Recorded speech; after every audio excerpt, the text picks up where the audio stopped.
Hello friends, नमस्कार। आप सभी को नमस्कार, सभी का वेलकम इस क्लास में। You all are welcome to this class.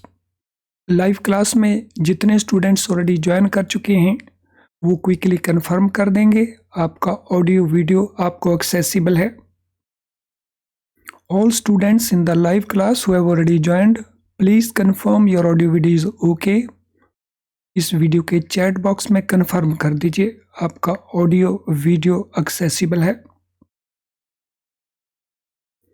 Yes, quickly confirm कर देंगे so that we can start the discussion. चलिए डिस्कशन को शुरू करते हैं। आज का हमारा डिस्कशन एक केस स्टडी के ऊपर है जो हमारे मॉड्यूल ए के चैप्टर 1 से रिलेटेड है।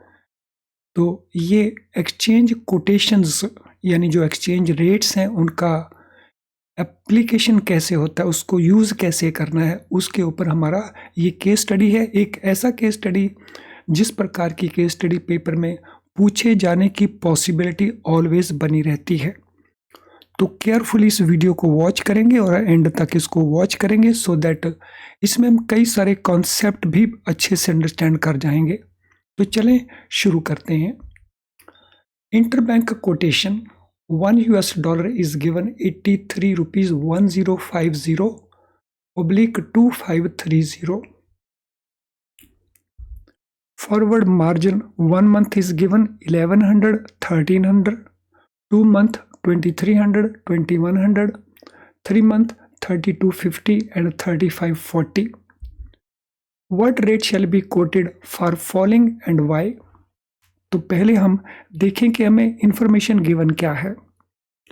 जो इंटरबैंक कोटेशन है मार्केट के अंदर वो कोटेशन अवेलेबल है।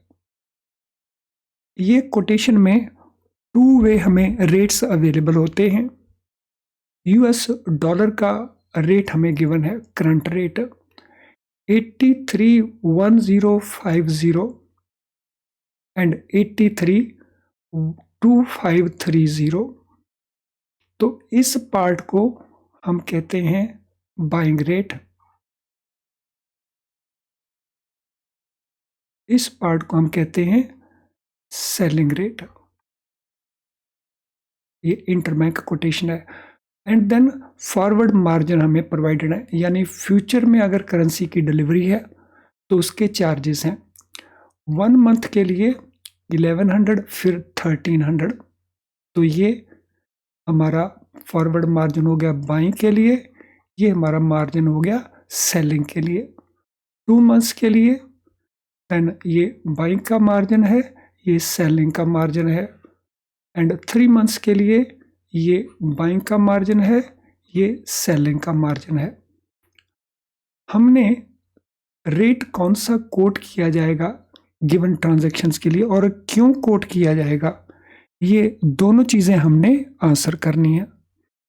तो चलें देखें क्या क्या क्वेश्चंस हमारे बनते हैं। First question, outward remittance for studies abroad, ये करने इसके लिए क्या रेट कोट होगा। Amount credited in nostro account to be credited in saving bank account in Mumbai. Exporters foreign currency bills sent for collection realized amount to be credited to his current account. LRS remittance for the purpose of US government securities. Export bill discounted payable after 75 days. Amount credited by NRI in bank's Nostro account for FCNR FDR. Foreign currency 3-month export bill discounted but dishonored, and forward contract to be booked by importer for settlement in 1 month. तो कुल मिला के हमारे पास ये 8 transactions हैं। तो इनके लिए हमने क्या बताना है, रेट कौन सा कोट किया जाएगा और साथ में ये भी बताना होगा कि वो रेट क्यों कोट किया जाएगा। तो चलिए शुरू करते हैं इस डिस्कशन को। पहली ट्रांजैक्शन को लेते हैं, outward remittance for studies abroad. तो यस, इसके लिए किस रेट को यूज करेंगे, ये सारे रेट्स हमें गिवन है, इनमें से किस रेट को यूज करेंगे, एनी आंसर फॉर दैट। सो अगर आपको इसके बारे में जानकारी है तो आंसर प्रोवाइड कर देंगे। So what will be answer for this, क्या आंसर इसके लिए रहेगा? तो ये ट्रांजैक्शन है LRS के अंतर्गत, स्टडीज अब्रॉड LRS का ट्रांजैक्शन है। तो यहाँ पे हम जो फॉरेन करेंसी रिमिट कर रहे होंगे तो ये हमारी सेलिंग बनेगी या हमारी बाइंग बनेगी, बैंकर के पॉइंट ऑफ व्यू से हमने देखना है। पहले हम ये डिसाइड कर लेंगे कि हमारे लिए ये परचेज ट्रांजैक्शन है या सेल ट्रांजैक्शन है, एंड अकॉर्डिंगली फिर हम उस रेट को यूज कर सकते हैं। यस एनी आंसर, इसको सेल ट्रांजैक्शन लेंगे या बाइंग ट्रांजैक्शन लेंगे? इसको हम लेंगे सेल ट्रांजैक्शन। सो बैंक के लिए यहाँ फॉरेन करेंसी बेचना है, और सेल ट्रांजैक्शन के लिए अब नेक्स्ट क्वेश्चन ये आ जाता है कि हम इसमें स्पॉट रेट लेंगे या फॉरवर्ड रेट लेंगे। तो दो चीजें हो गई, क्योंकि हमें स्पॉट रेट गिवन है, साथ में फॉरवर्ड प्रोविजन मार्जिन भी प्रोवाइडेड है। तो हम स्पॉट रेट यूज करेंगे या फॉरवर्ड मार्जिन यूज करेंगे? फॉरवर्ड रेट यूज करेंगे। तो इस केस में हम स्पॉट रेट को यूज करेंगे, और स्पॉट रेट में हमारे पास कौन सा रेट है? 83102530, ये हमारा सेलिंग रेट है स्पॉट का। तो इस केस में क्वेश्चन नंबर 1 के लिए ये हमारा आंसर आना चाहिए। सो आई होप ये फंडा हमें क्लियर हो गया है कि ये सेल ट्रांजैक्शन है कि purchase. Cell purchase always customer के एंगल से देखना है, फिर इसमें स्पॉट रेट लगाएंगे या फॉरवर्ड रेट लगाएंगे, फ्यूचर का रेट लगाएंगे तो स्पॉट का रेट लगाएंगे, और ये हमारे पास वो रेट है 83.2530। So I hope this is clear. अब हम चलते हैं सेकेंड ट्रांजैक्शन के ऊपर। सो सेकेंड ट्रांजैक्शन क्या है? Amount credited in nostro account to be credited in saving bank account in Mumbai. So इस बैंक का नॉस्ट्रो अकाउंट होगा आउटसाइड द कंट्री, क्योंकि नॉस्ट्रो अकाउंट होता है आउटसाइड द कंट्री। तो this mean bank has already received money, bank को ये पैसा अवेलेबल हो चुका है। और अगर बैंक को ये पैसा अवेलेबल हो चुका है तो फिर हमारे लिए फिर वही पहली बात, ये सेल ट्रांजैक्शन बनेगा या परचेज ट्रांजैक्शन बनेगा? सो सेलिंग है या बाइंग है, ये हम डिसाइड करेंगे। तो देखिए क्या बनता है इसमें, ये हमारा सेलिंग बनता है कि बाइंग लगता है, तो ये पहला डिसीजन हमें लेना होगा। तो इस केस में फॉरेन करेंसी हम रिसीव कर चुके हैं या हम रिसीव कर रहे हैं। जब फॉरेन करेंसी को हम रिसीव कर रहे होते हैं तो that mean that is a purchase transaction, और परचेज ट्रांजैक्शन के लिए हमारा बाइंग रेट लगेगा। और फिर नेक्स्ट पॉइंट, बाइंग के अंदर हमारे पास स्पॉट रेट भी है, फॉरवर्ड रेट भी है। तो इनमें कौन सा रेट लगेगा? ये हमारे पास जो ऊपर पड़ा है ये हमारा स्पॉट रेट है। अगर हम फॉरवर्ड मार्जिन को एडजस्ट कर देते हैं इसके साथ तो फिर वो हमारा फॉरवर्ड यानी फ्यूचर का रेट निकल आएगा।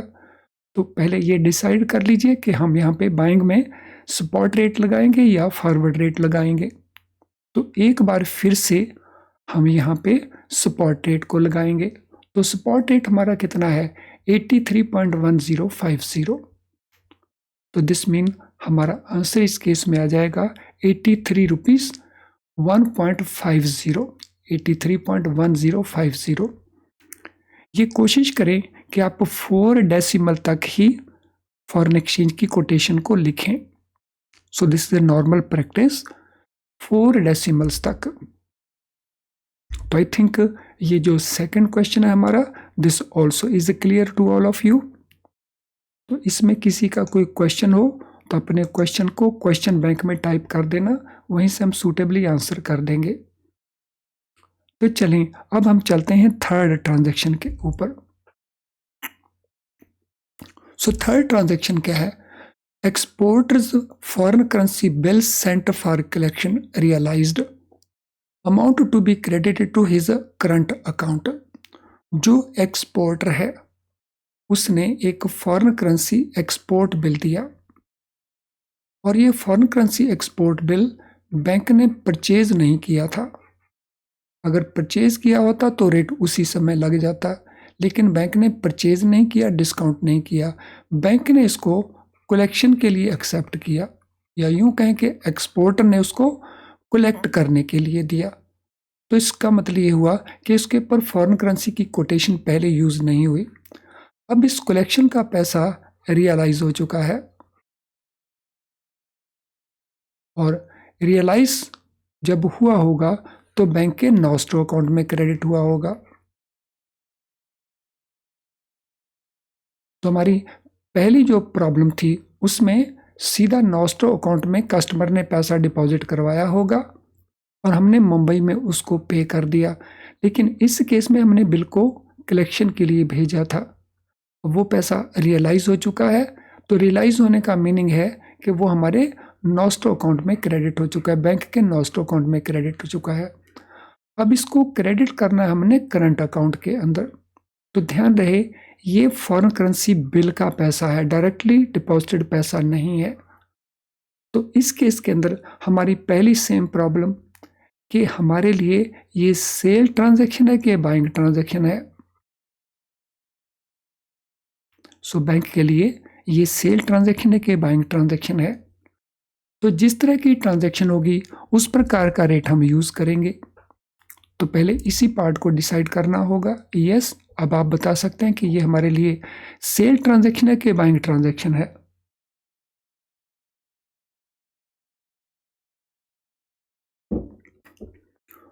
सो बैंक को इसमें फिर फॉरेन करेंसी मिल रहा है, तो हमारे नॉस्ट्रो अकाउंट में भी ये पैसा क्रेडिट हो चुका है। It mean we are receiving foreign currency, तो दिस मीन हमारा ये बाइंग ट्रांजैक्शन है और बाइंग ट्रांजैक्शन के लिए हम बाइंग रेट को यूज करेंगे। अब नेक्स्ट क्वेश्चन फिर वही रह गया कि हम इसमें स्पॉट रेट को यूज करेंगे या फॉरवर्ड रेट को यूज करेंगे। अब इसमें ये पैसा कलेक्ट हो चुका है, हम इस ट्रांजैक्शन को कलेक्शन से पहले की ट्रांजैक्शन नहीं बल्कि कलेक्शन के बाद की ट्रांजैक्शन के तौर के ऊपर डील कर रहे हैं। ये पैसा कलेक्ट हो चुका है, रियलाइज हो चुका है और इस केस में हमने इसके करंट अकाउंट को क्रेडिट करना है। यानी इसमें हमारा वही पैटर्न रहेगा जो हमारा क्वेश्चन नंबर 2 के अंदर था। तो मीन्स हम इसमें स्पॉट रेट को यूज करेंगे और हमारा स्पॉट बाइंग कितना है 831050। तो ये हमारा आंसर आ गया 831050। तो आई एम श्योर यहाँ तक हर चीज़ हमें अच्छे से क्लियर होगी और ये वाई वाला पार्ट पर्टिकुलरली क्योंकि ये हमारा एप्लीकेशन पार्ट है। हमने अगर इस रेट को यूज़ किया तो इस रेट को यूज़ क्यों किया, हमने इस रेट को क्यों यूज़ नहीं किया, या इनमें से हमने किसी को यूज़ क्यों नहीं किया। तो अगर ये फंडा आपको साथ साथ क्लियर हो जाए तो फिर हमारा वाई पार्ट एक बार क्लियर हुआ तो फिर पेपर में वो क्वेश्चन जैसे मर्जी पूछेगा, क्योंकि हमारा फंडा क्लियर है तो फिर हम आसानी से आंसर दे सकेंगे। तो चलिए अब हम चलते हैं नंबर 4 के ऊपर। सो नंबर 4 ट्रांजैक्शन क्या है? LRS remittance for purchasing US government securities. तो ये ट्रांजैक्शन LRS से रिलेटेड ट्रांजैक्शन है और ये रिलेटेड ट्रांजैक्शन हमारी US गवर्नमेंट सिक्योरिटी परचेज करने की है। तो एक बात और बताएंगे, ये करंट अकाउंट की ट्रांजैक्शन है कि कैपिटल अकाउंट की ट्रांजैक्शन है। अगर आप अंडरस्टैंड करते हैं करंट अकाउंट ट्रांजैक्शंस क्या होती हैं, कैपिटल अकाउंट ट्रांजैक्शंस क्या होती हैं, तो उसके पॉइंट ऑफ व्यू से ये करंट अकाउंट है कि कैपिटल अकाउंट की ट्रांजैक्शन है। Any answer? तो ये ट्रांजैक्शन परचेज ऑफ सिक्योरिटीज की है, यानी कंट्री के बाहर एसेट क्रिएट हो रहा है, तो दिस मीन ये कैपिटल अकाउंट की ट्रांजैक्शन है। अब नेक्स्ट पॉइंट आएगा हमारा कि ये हमारे लिए सेलिंग फॉर फॉरेन करेंसी है या परचेजिंग ऑफ फॉरेन करेंसी है। सो करिए decide whether it is a selling transaction for us और बाइंग ट्रांजैक्शन फॉर अस। क्योंकि अगर ये सेलिंग ट्रांजैक्शन है तो फिर सेलिंग रेट लगेगा, अगर बाइंग ट्रांजैक्शन है तो बाइंग रेट लगेगा। तो बैंक ने इसमें पैसा रिमिट करना है, यानी वो बैंक ने foreign exchange foreign currency customer के बिहाफ के ऊपर डिलीवर करनी है। तो बैंक के लिए ये सेल ट्रांजैक्शन है और सेल के लिए हम सेलिंग रेट को यूज करेंगे। अब फिर अगला पॉइंट वही आएगा कि इसमें हम स्पॉट रेट को यूज करेंगे या फॉरवर्ड रेट को यूज करेंगे। तो इन दोनों में से हमने रेट को डिसाइड करना है, फिर हम रेट को सही प्रकार से डिसाइड कर पाएंगे। तो which rate will be used for this? Selling rate use होगा, स्पॉट या फॉरवर्ड। तो इसमें हम एक बार फिर से स्पॉट रेट को यूज करेंगे। सो स्पॉट सेलिंग रेट हम यूज करेंगे और हमारा स्पॉट सेलिंग रेट कौन सा है? 832530। तो हमारे क्वेश्चन नंबर 4 का आंसर आ जाएगा 832530। तो आवर आंसर इज 832530। अब इससे पहले कि हम अगले पार्ट को कवर करें, so some important information for you.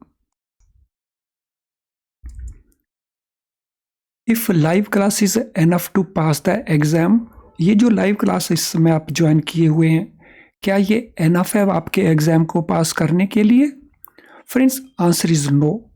ये क्लास काफ़ी नहीं है क्योंकि इसमें हम पूरे सिलेबस को कवर नहीं कर पाते हैं और एग्ज़ाम में पास होने के लिए आपको पूरे सिलेबस को कवर करना होता है। जब तक आप फुल सिलेबस को कवर नहीं करेंगे तो आपके जो क्वालिफाइंग मार्क्स हैं उसको लेने में आपको डिफ़िकल्टी रहेगी। लेकिन ये क्लास बहुत यूज़फुल है आपके स्कोर को इम्प्रूव करने के लिए, पर्टिकुलरली वो स्टूडेंट्स जो 41-43 मार्क्स तो ले लेते हैं लेकिन फिर वो पास नहीं हो पाते, उनके लिए तो ये क्लास बहुत बहुत यूज़फुल है क्योंकि इससे आपका स्कोर इम्प्रूव कर जाता है, कंसेप्ट क्लियर हो जाते हैं उन टॉपिक्स को लेकर के जो टॉपिक्स हम डिस्कस कर रहे होते हैं। जैसे आज का हमारा टॉपिक है रेट्स को लेके हम बात कर रहे हैं, तो देखो कितनी क्लैरिटी आ रही है हमारे माइंड के अंदर। फुल प्रेपरेशन के लिए अगर आप IIBF की बुक्स को यूज़ कर रहे हैं या फ्री का मटेरियल इधर उधर से कोई PDF ले लिया, कोई और कुछ कर लिया, अगर ऐसा कर रहे हैं तो आपके सामने क्या क्या डिफ़िकल्टीज होंगी। नंबर 1, IIBF की बुक्स को जब आप यूज़ करते हैं, these are difficult to understand. आपको बार बार पढ़ना पड़ता है, भूल जाते हैं, फिर बार बार पढ़ते हैं। As a result lot of time is spent, तो टाइम आपके पास ऑलरेडी कम रहता है। देन इन बुक्स के अंदर आपको प्रैक्टिस के लिए क्वेश्चन बहुत थोड़े मिलेंगे और केस स्टडीज़ तो ऑलमोस्ट ना के बराबर मिलेंगी। जब आप ये सारी चीज़ों को फेस कर रहे हैं तो आपकी प्रेपरेशन प्रॉपर नहीं हो पाती, तो आप क्वालिफाइंग मार्क्स नहीं ले पाते और पेपर में बार बार एफर्ट करके अपीयर करते हैं। तो इनका सॉल्यूशन कहाँ पे है? इनका सॉल्यूशन है हमारे best quality low priced video lessons. इन वीडियो लेसन्स में जब हम किसी कॉन्सेप्ट को डिस्कस करते हैं तो बहुत आसान करके उसको समझाते हैं और बड़ी आसानी से आप उसको समझ जाते हैं और बहुत क्विकली समझ जाते हैं, जिससे आपका टाइम भी सेव हो जाता है और उसके चलते हुए आप पूरे सिलेबस को कवर कर पाते हैं। हमारे क्वेश्चन बैंक के अंदर आपको बहुत सारे मल्टी चॉइस क्वेश्चंस अवेलेबल रहते हैं, तो आपकी प्रॉपर प्रैक्टिस हो जाती है। हमारे केस स्टडी के जो पैकेज हैं इसमें बहुत सारी आपको केस स्टडीज़ मिल जाती हैं और वो भी सॉल्यूशंस के साथ, तो आपकी ये प्रॉब्लम भी सॉल्व हो जाती है। तो दिस मीन अगर आप इनको यूज़ करते हैं तो आपके क्वालिफाइंग मार्क्स लेने की जो पॉसिबिलिटी है वो कहीं ज़्यादा इंक्रीज कर जाती है। अब ये अवेलेबल कहाँ पे हैं? इसके लिए आप हमारी वेबसाइट को लॉगिन कर लीजिए, इसके कोर्स पेज में जाइए, वहाँ पे आपको ये सारे कोर्सेज अवेलेबल हो जाएंगे, या हमारी ऐप में जाइए, हमारी ऐप के अंदर भी आपको ये कोर्सेज अवेलेबल हो जाएंगे। सो चॉइस योर्स कि आपने ऐप को यूज़ करना है या हमारी वेबसाइट के थ्रू इनको यूज करना है। तो चलिए अब अगले पॉइंट के ऊपर चलते हैं। तो अब चलते हैं हमारी प्रॉब्लम नंबर 5 के ऊपर। Export bill discounted payable after 75 days. So 75 days की यूजांस का ये एक बिल है, इसको बैंक ने डिस्काउंट किया। इस डिस्काउंट के लिए कौन सा रेट यूज किया जाएगा? तो सबसे पहले वही क्वेश्चन हमारे सामने है, हमारे लिए ये सेल ट्रांजैक्शन है कि बाइंग ट्रांजैक्शन है, और दूसरी इसमें हम स्पॉट रेट को यूज करेंगे या फॉरवर्ड रेट को यूज करेंगे। तो पहली प्रॉब्लम हमारी क्या है? पहला हमारा है कि ये सेलिंग रेट है या बाइंग रेट है। तो यहाँ पे एक्सपोर्ट बिल जब हम डिस्काउंट करेंगे तो फॉरेन करेंसी बैंक को मिलने वाली है। सो बैंक को फॉरेन करेंसी जब मिलेगी तो इट मीन हमारे लिए ये बाइंग ट्रांजैक्शन है। तो इसका मीनिंग ये हुआ कि हम इसमें बाइंग रेट को यूज करेंगे, और बाइंग रेट हमारा कितना है? 831050। सेकंड पार्ट है, हम इसमें स्पॉट रेट को यूज करेंगे या फॉरवर्ड रेट को यूज करेंगे। तो ये पेमेंट हमने आज नोशनली परचेज कर ली, लेकिन हमें करेंसी मिलने वाली है 75 डेज के बाद। तो दिस मीन इसमें हम रेट यूज करेंगे फ्यूचर का रेट। अब जब फ्यूचर का रेट हम यूज करेंगे तो फ्यूचर का रेट के लिए हम यूज करेंगे फॉरवर्ड मार्जिन्स को। तो ये हमारे पास 75 डेज का ट्रांजैक्शन है, और ये 2 मंथ्स का मार्जिन है और ये 3 मंथ्स का मार्जिन है। अब इसमें कौन से मार्जिन को यूज करेंगे? सो 75 डेज थर्ड मंथ में फॉल करते हैं, 30 डेज का एक महीना, तो इस मीन ये थर्ड मंथ में फॉल करते हैं। तो थर्ड मंथ का हम मार्जिन यूज करेंगे या 2 मंथ्स का? अब क्योंकि थर्ड मंथ पूरा नहीं है, इसीलिए हम थर्ड मंथ की डिलीवरी के मार्जिन को यूज नहीं कर सकते हैं, तो हमें यूज करना होगा 2 मंथ्स का मार्जिन। अब 2 मंथ्स के मार्जिन में तो ये डिसाइडेड है कि हम 2 मंथ्स का मार्जिन यूज करेंगे। अब 2 मंथ्स का मार्जिन हमारे पास प्रीमियम है कि डिस्काउंट है?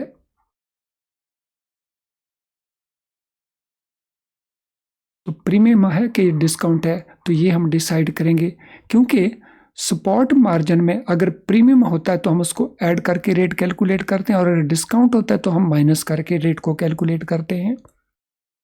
तो इसीलिए पहले हम ये डिसाइड करेंगे कि ये 2 मंथ्स का प्रीमियम है कि ये 2 मंथ्स का डिस्काउंट है।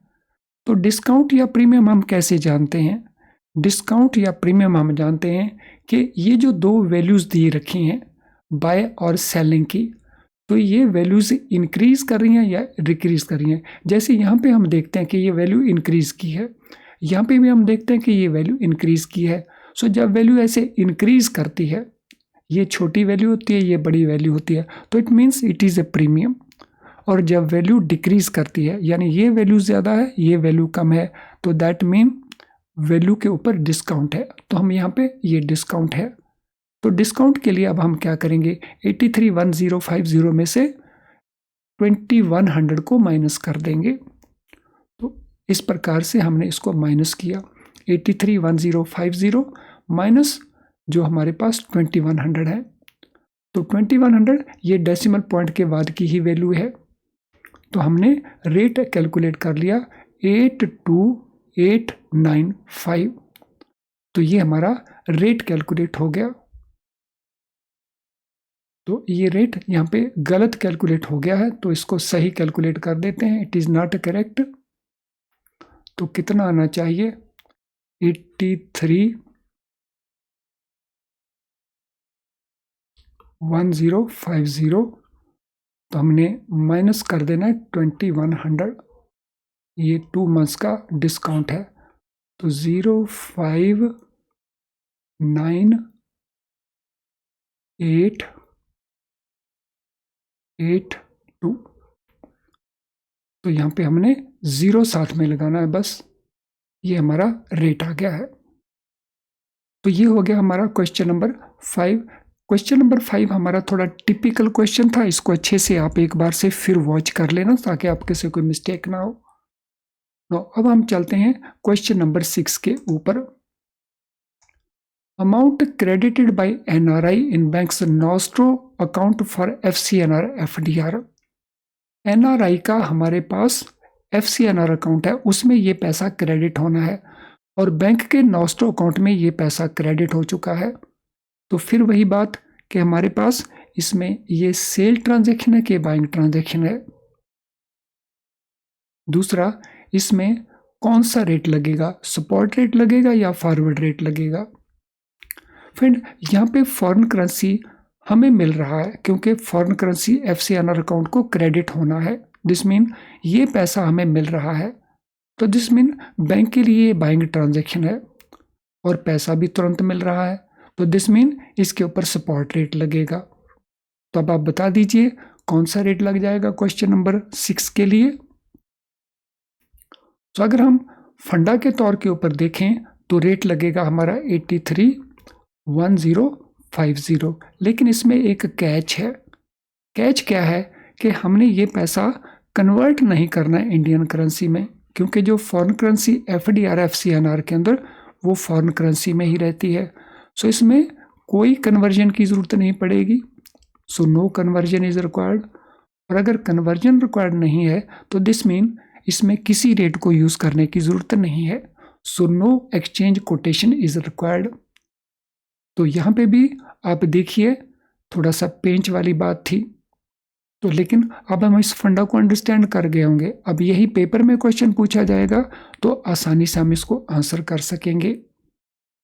तो चलें अब हम चलते हैं अगले पार्ट के ऊपर।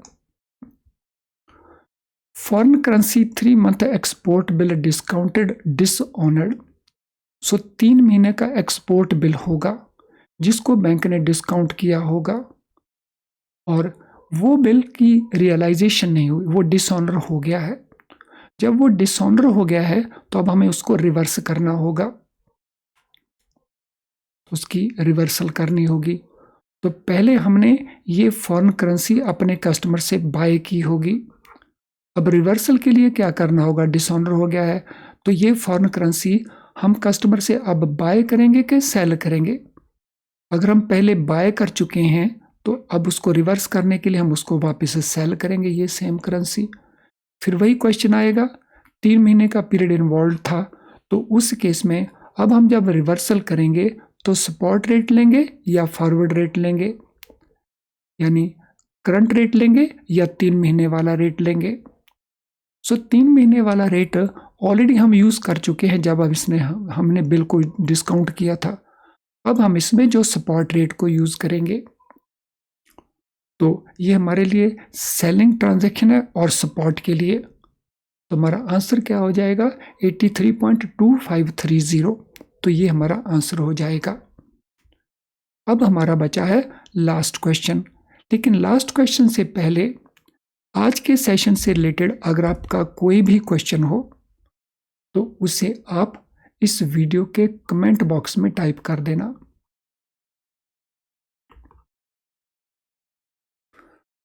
अगर आपकी कोई जनरल क्वेरी है तो उसके लिए इस ईमेल आईडी को यूज़ कर देना, वहाँ पे आप पोस्ट कर देना अपनी क्वेरी को, हम सूटेबली उसको आंसर कर देंगे। आज का सेशन आई एम श्योर आपको बहुत यूज़फुल लगेगा, इसीलिए लाइक बटन को पुश कर दीजिए। आपका लाइक बटन जब आप पुश करते हैं तो यूट्यूब अपने लेवल के ऊपर इस सेशन को, इस वीडियो को और बहुत सारे स्टूडेंट्स को दिखाने की कोशिश करता है। तो दिस मीन जब आप लाइक करते हैं तो आप दूसरे स्टूडेंट्स की हेल्प कर रहे होते हैं। पर्सनल तौर के ऊपर आप इसके लिंक को शेयर कर सकते हैं अपने व्हाट्सएप ग्रुप में, आपके फेसबुक पेज में या कोई भी सोशल मीडिया अकाउंट में।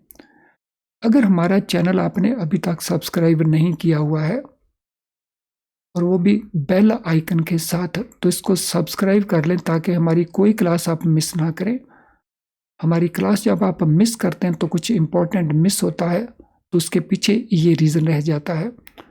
तो तुरंत सब्सक्राइब कर लें और बेल आइकन को साथ में पुश भी कर दें। तो चलिए अब हम चलते हैं लास्ट क्वेश्चन की ओर। Forward contract booked by importer for settlement in 1 month. So एक फॉरवर्ड कॉन्ट्रैक्ट है जो हमारा इंपोर्टर कस्टमर है, उसके साथ हमने ये कॉन्ट्रैक्ट करना है। तो इंपोर्टर कस्टमर हमसे फॉरेन करेंसी बाय करेगा कि हमें फॉरेन करेंसी सेल करेगा। दूसरे शब्द में हम ये कहें कि इंपोर्ट फॉरवर्ड कॉन्ट्रैक्ट जब हम बुक करते हैं तो बैंक के लिए सेल का कॉन्ट्रैक्ट है कि बाइंग का कॉन्ट्रैक्ट है। सो जब हम इंपोर्टर के साथ कोई कॉन्ट्रैक्ट कर रहे हैं, स्पॉट में करें या फॉरवर्ड में करें, तो वो होता है सेल कॉन्ट्रैक्ट। तो दिस मीन बैंक इसमें फॉरेन करेंसी बेच रहा होगा, और जब फॉरेन करेंसी बैंक बेच रहा होगा तो 1 महीने की फॉरेन करेंसी है, तो इट मीन हम फॉरवर्ड रेट को यूज़ करेंगे। और फॉरवर्ड रेट कितने पीरियड का होगा? 1 महीने का फॉरवर्ड रेट।